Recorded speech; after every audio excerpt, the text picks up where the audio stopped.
दादा नमस्कार. नमस्कार. नाव काय?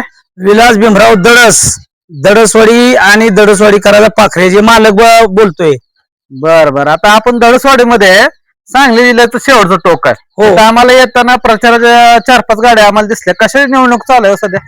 जिल्हा परिषदची निवडणूक चालू आहे साहेब. बर बर. मग आता इथं जिल्हा परिषद निवडणूक चालू आहे, मी कुठल्या तर पक्षाचं वजन जरा जास्त असेल, कोणाचं कमी असेल, मग तुम्हाला काय वाटतं तुमच्या दराच्या पारावर काय गप्पा होती त्या? अहो पाराव आमच्या गप्पा काय होते त्या कमळ शिवाय कोण नाही येत, बचाव करायला लागले ती सरी विरोधकाला काय नाही काय बी करू लागले ती, त्याचा काही विषय नाही. इथं आपलं कमळ हा लेन नाही येणार. कमळ काय तालुका वर कमळ असलं तर तालुक्यात आपल्याला बघायला पाहिजे ना कुठला आहे ते. ते तालुक्याचं आहे सगळं आहे. आपल्याला वर बघायचं म्हणलं तर आपल्याला गोपीशेठ पडळकर हा पूर्व दिशा साऱ्या महाराजाची नेतृत्व आहे, ती काय सुद्धा टेन्शन कशाला येणार नाही. ते सभा झाल्या तर जागशीला हातात काम सुटून पळून येते सभेला.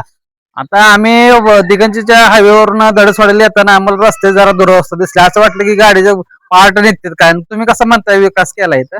विकास भरपूर आहे. या कुठल्याच गावात विकास नाही असं नाही साहेबांचा. प्रत्येक गावात निधी विकास आहे, प्रत्येक गावात विकास निधी आहे. पडळकर साहेबांना सांगेल तो पूर्व दिशा येत, काही कोणा चालत नाही तर अजिबात सुद्धा. बरं बरं. आता आम्ही गावात फिरलो, आम्हाला सरकार दवाखान्यात कुठं दिसलं नाही, मग कसं काय म्हणायचं विकास केलाय? सरकारी दवाखाना कुठला सरकारी दवाखान्याचा काय विषय येत नाही तर अजिबात सुद्धा.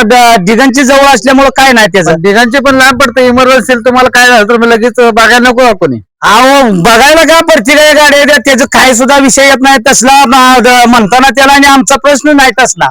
पण दवाखाना झाला पाहिजेच की हो बाया माणसांसाठी. दवाखाना होणार आणि दवाखाना आणणारच की. आपला त्यासाठी ताकद लावून कमळ निवडून आणायचं ताकदीनं मोठ्या संख्येनं. बरं बरं. तर पाण्याचा विषय काय शेतकऱ्याचा? काय नाही, पाणी नाही, दुष्काळी भाग आहे. आता पाण्याची यंत्रणा केली आहे भरपूर, तळ्यात पाणी सुटणार आहे, इकडून सुटणार आहे, पाण्यात पेयचं चालू आहे, सगळंच आहे. बाकी पण ते आता यंत्रणा आहे त्या चालू, सध्या दुष्काळातच आहे ती.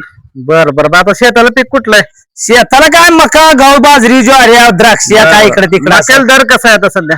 मकाला दर कसा आहे 2400, 2500, काय 1900, 2000च्या आत बाहेर. आता आठपाडीला एक मका खरेदी केंद्र झालंय मध्ये निवडणुकीच्या आधी. हो. असं वाटत नाही का आपल्या जवळ एखादा असा जेणेकरून आपला प्रवास खर्च वाचला, 4 पैसे मिळतील, असं वाटत नाही का तुम्हाला काय? होय की, चांगली गोष्ट आहे की, ती वाटते की, पण ती काय नाही असं नाही, त्याची नाही अडचण काय. मकाचा दर तर आहे योग्य वाटतं का? बरोबर. जिल्हा परिषद पंचायत समिती मार्फत वेगवेगळ्या योजना येतात. घरकुल असेल, कुक्कुटपालन असेल, शेळीपालन असेल, मेंढी असेल, किंवा ट्रॅक्टर योजना आहे, अनुदान योजना आहे, बघा असल्या कुठल्या योजनेचा पाठपुरावा कधी कुठल्या नेत्याने केलाय का तुमच्यासाठी? एक नंबर पाहिजे असं पाठपुरावा करून सगळ्या गोष्टी आनंदात लोक आहेत. काय नाही, पडळकर साहेबांनी सहारा निधी सगळं केलेलं आहे. घरकुल बिरकुल मिळाले? अहो घरकुल 141 घरकुल आहे वाढीत निसत्या. बरं बरं. आणि कुठल्या बाकीच्या योजना व्यावसायिक विहिरी सगळ्या विहिरी मेंढराचा ट्रॅक्टर जेव्हा ती ट्रॅक्टर झाकलाय ती ह्याच्यात आलेला आहे, काही सुद्धा टेन्शन नाही कशाचं. म्हणजे हे तर शिवसेना आणि भाजपपेक्षा कसं वरचढ वाटतं तुम्हाला? एक नंबर कमाव, बाकीचं काय नाही. सारी डोकी माती फिरू लागली ती, आता जसं जवळ येईल तसं माती फिरू लागली ती. एक नंबर कमळ लीन नाही येणार. मी साधा माणूस सांगतोय तुम्हाला, तर असा पुढारी नाही काय नाही. मी तुम्हाला काय वाटतं दडसवाडीत किती लीड घेतली भाजप?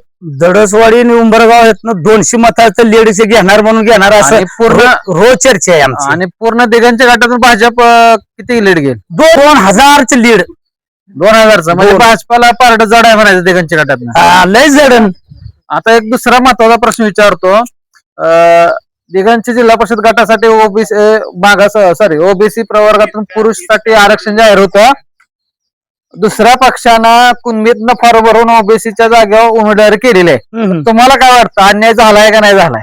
अन्याय आता सर्वांनी दिसतोय आणि झालाय बी, सर्वांनी दिसतोय बी. त्याचं काय होती तसं नकोच होतं. कुणबीतला जो फॉर्म भरलेला आहे ओबीसी अन्याय करून असं म्हटलं तर मग त्याचा परिणाम काय दिसून येईल मतदानात? हा सगळा ओबीसी आहे ती कमळलाच करणार सगळा.